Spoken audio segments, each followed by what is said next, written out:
Wanted high press on York and keep them in their half and make them give the ball away in their own half. Be interesting to see.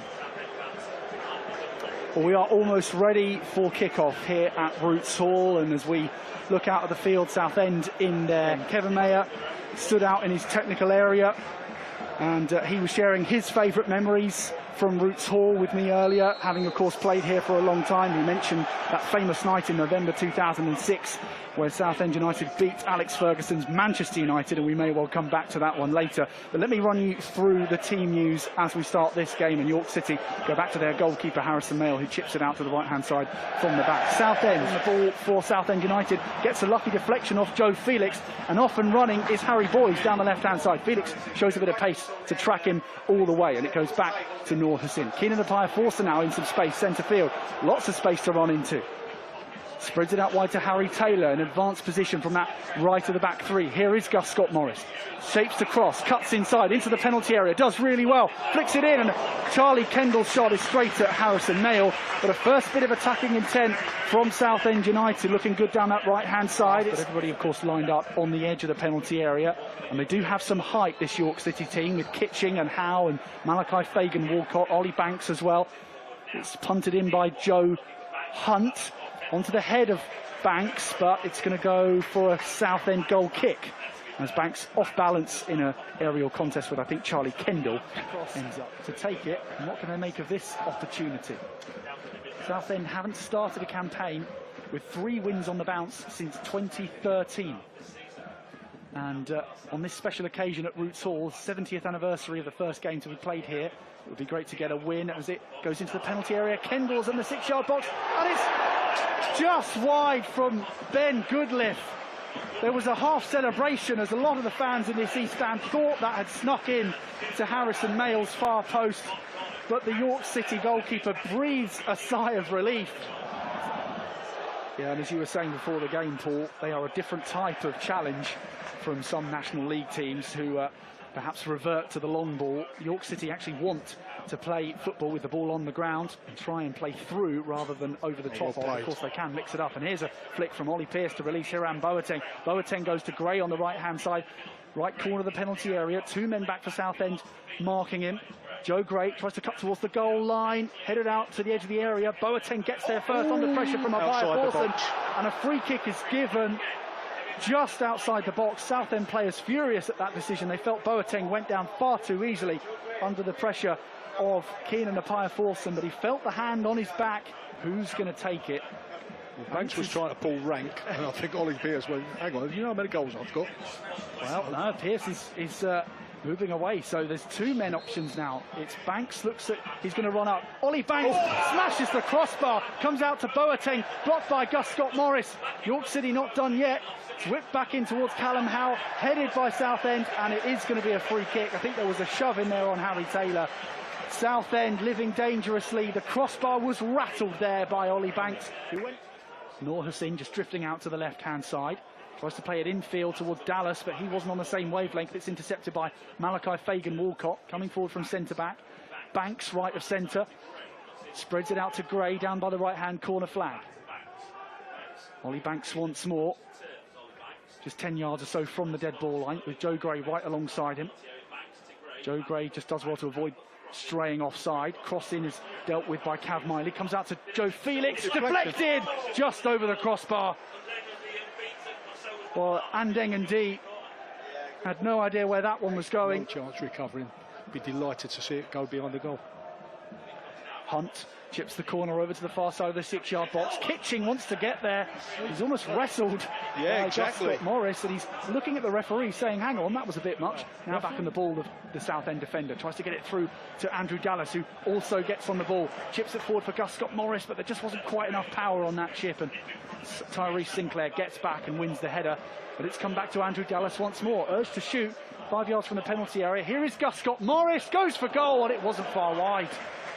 Harrison Mayle watches it sail past his post, but it was struck well from Gus Scott-Morris. That was the first shot we've had for a while, to be fair, from Southend.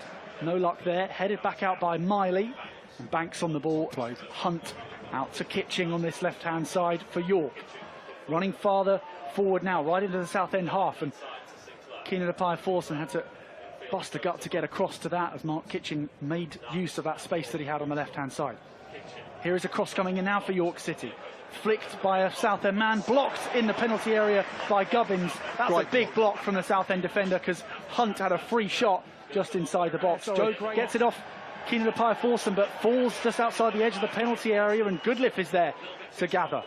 Fires it up to Charlie Kendall. It's 2-on-2 now for Southend coming forward on transition. Kendall goes from distance. Diving stop from Harrison Mayle. Gives away the corner.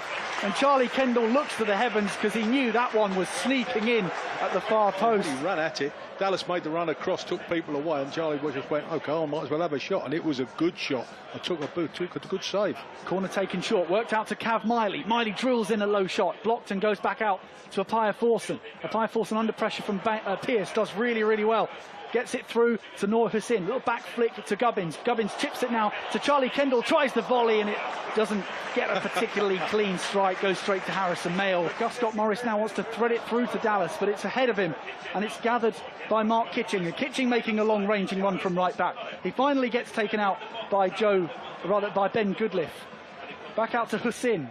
Hussein is in traffic, tries to find some space, under pressure all the way from Joe Felix, gives it away, shot comes in, straight at Andeng and D.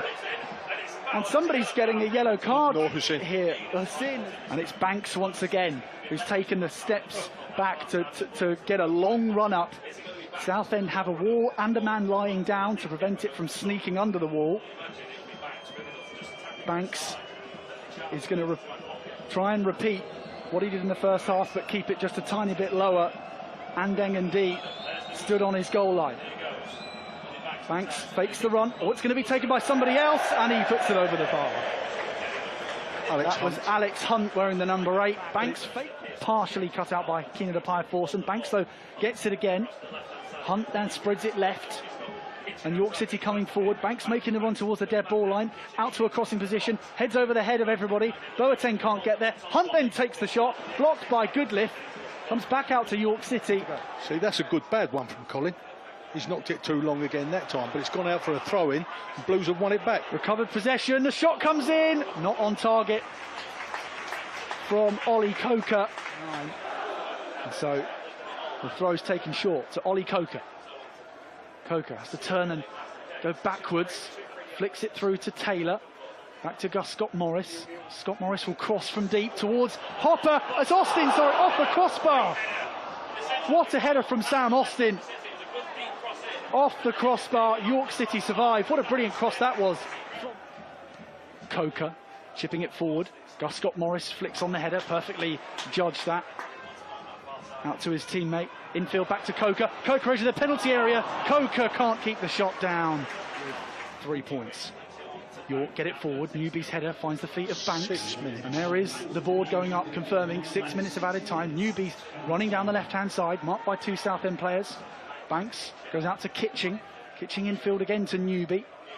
Coming a little bit deeper. Kitching then makes the run beyond him. Goodliff has to go out there. Crossing comes in from Kitching. Stones with a header. Diving stop from Andeng and D. Stones had a free header there. And to be fair, I think he put it on target. It went down low. It may have just been drifting wide. It looked close to that far post. Andeng and D certainly couldn't risk it. And it's deflected back to Mark Kitching. And Kevin Mayer wants the referee to stop it and go back for that free kick. But he's not going to do so. 96 minutes now showing on the clock. Forward comes Alex Newby for York, but it's still just over into the Southend half. Felix chips it forward, and there it is. The full-time whistle blows, and it is a stalemate in the end between two of the sides who have shown their resilience in this game.